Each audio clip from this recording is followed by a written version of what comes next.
I wonder what Matthew meant when he wrote that. Seems impossible to know for sure. Maybe we shouldn't even be asking what the author meant. I don't want to just repeat traditional interpretations, excluding others who have been left out and perpetuating old prejudices. What links can we make with trending ideas instead? We can make this old text a platform to talk about contemporary issues, a playground for exploring our beliefs. That sounds fun. But what if we just end up going round and round and round, getting more and more sure of our own arguments and entrenched in the beliefs of our own culture? Ends up a bit monochrome. If I just use this text as a mirror for my agenda, I'll never hear another point of view from it, or learn from it, or be challenged by it. I'd love to imagine that when I read, it's like an author from a totally different culture and era showing me what the world looks like from their point of view. They'd share ideas that I've never thought of and challenge my own biases. I guess it might sound fanciful, but surely it's possible, if language is a gift from God, given so that we can actually communicate with Him and with other people.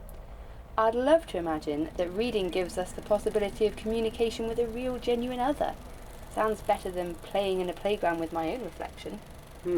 It does sound good. If it is really ethical, it's all very well me having a cosy chat with an author, but what about the people excluded from that conversation? Shouldn't we be making new meanings which speak powerfully into the social justice issues of today, instead of fussing about what a dead old author meant?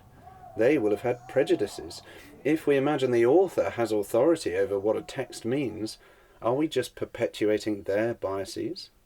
Can we read a problematic author without being part of the problem? But who isn't problematic? Trying to really understand an author doesn't mean agreeing with them. I guess I don't win the ethical high ground by refusing to listen to an author and just rehearsing my own wokeness. But even if it seems good to understand what an author meant, are we just being unbelievably naive? Language seems so easily deconstructed. An author writes using signs, but they can't control what the signs mean. The signs just point to other signs, only able to express a system of differences, always deferring meaning.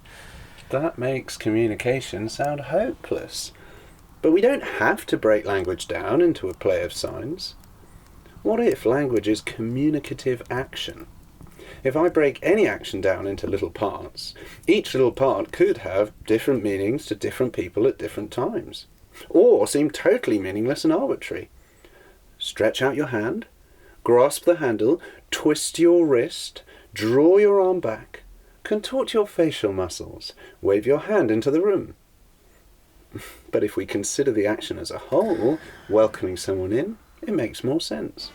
And a guest would know their host is welcoming them in without needing to know what is precisely going through their mind. Yes. I guess we usually interpret actions without knowing precisely what the person doing the action is thinking. And if writing is just another action, then that is good news, because it also seemed really naive to assume that we could access an author's inmost thoughts through their writing. Even if language could let us look inside someone's mind, which we can't be sure of, our own cultural situatedness would filter which of their thoughts we could understand. And if that seems true of authors alive now, it must be even more true of authors from a different era and culture. Any claim to know what they were thinking can't possibly do them justice. We would just be squashing them into our own limited, situated imaginations. But that doesn't mean communication is impossible if we consider language as a communicative action. We can have an idea of what the author is doing with their action, their writing, without needing to know what's going through their mind. Are they warning, joking, welcoming? I have no idea if I break their writing up into a little mosaic of self-referential signs, but if I consider it as a whole, it makes more sense. And if meaning exists in communicative action, we don't need to go digging through the text as if it's just a shell containing propositions.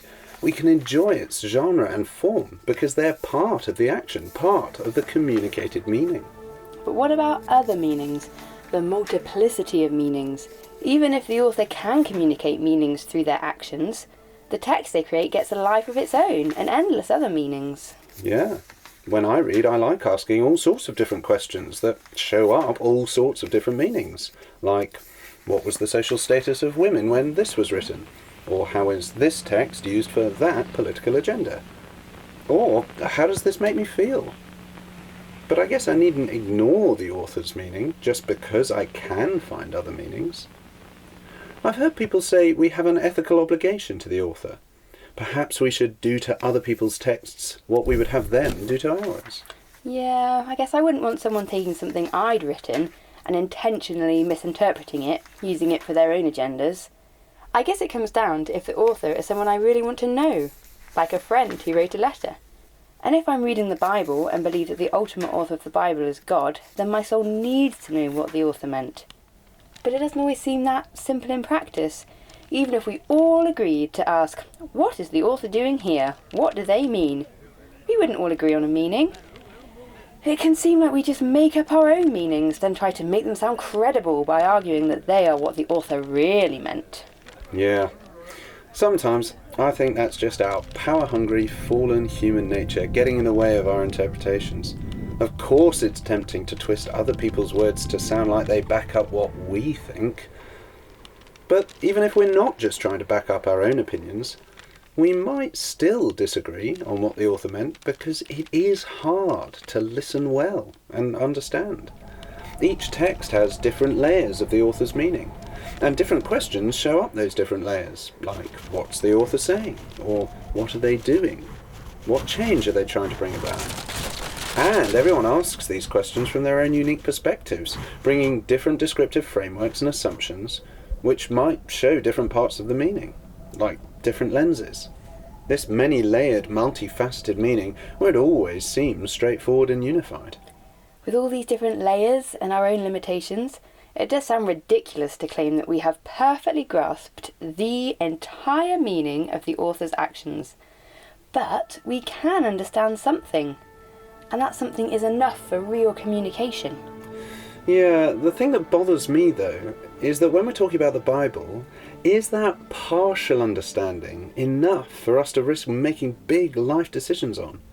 If people believe they know what this book means enough to be martyred for it, there must be more certainty. Have we actually heard from God when we read his word? I guess so far we've only really thought about looking for the meaning of human authors in general hermeneutics, and it does seem like human authors can communicate. Yeah. But if God's the author of the Bible, there must be something special about that. Special hermeneutics.